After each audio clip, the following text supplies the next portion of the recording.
This morning, we're going to start unpacking one of the most astonishing miracles of the New Testament, and in fact, the only one that you're going to find in all four of the Gospels. What is a sign? What does a sign do? Well, a sign is something that points to something else. It gives you directions. It gives you orientation. I mean, we got a sign out front that says Prestoncrest Church of Christ. And it is not the Prestoncrest Church of Christ. It just points the way. This building isn't the Prestoncrest Church of Christ. You guys are. The sign just tells people, you know, at 10:45 on Sunday morning, you're going to find the Prestoncrest Church of Christ together. A sign is not a destination. A sign is a marker along the way. It's a means. It's not an end. And a good sign will get your attention and will give you some information to use along your journey. And so here is a pretty good interpretive point to remember when you read miracle stories in the New Testament. Understanding the signs. In the ministry of Jesus and His apostles, these miracles that are occurring are signs that point to His identity, to point to Jesus as the Son of God, that point to this emerging kingdom that's being birthed into the world. And so these signs, these miracles that are signs, are always pointing to Jesus and His kingdom.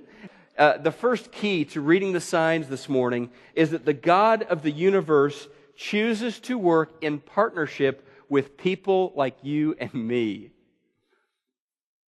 He chooses to work in partnership with us. Question: did Jesus need the 5 barley loaves, the 2 small fish?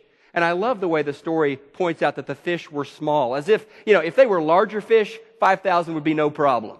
But, they were small. So, did Jesus really need the loaves and the fish? Well, the Bible is this very powerful book with a very powerful message, and part of that message is this: that the God of the universe prefers to channel His power, to channel His love through our limitations.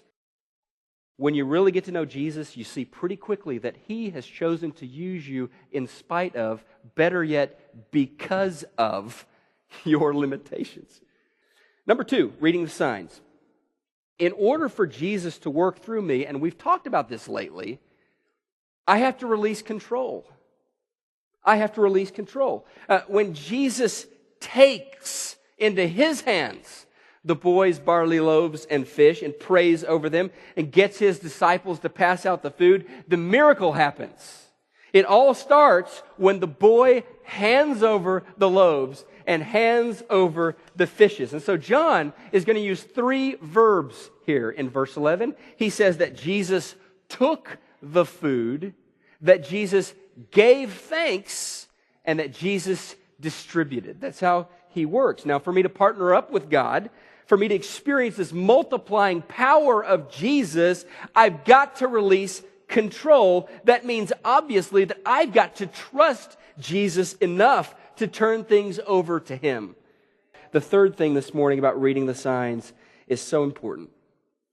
Don't trade God's mission for a good mission. Don't trade God's mission for a good mission. Now, let me explain what I'm saying here. Good mission, feeding the hungry. I mean, that's a very good mission. Something that we're called to do. God's mission, feeding the soul.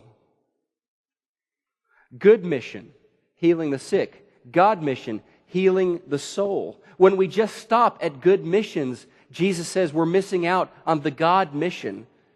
And so a faith encounter with Jesus does more than fill an empty stomach.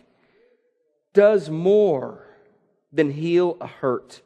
A true faith encounter with the Son of God leads to a lifestyle of yielding, of submission to Him. Are you going to be satisfied with some good missions, some good projects, or are you going to be consumed with God's mission?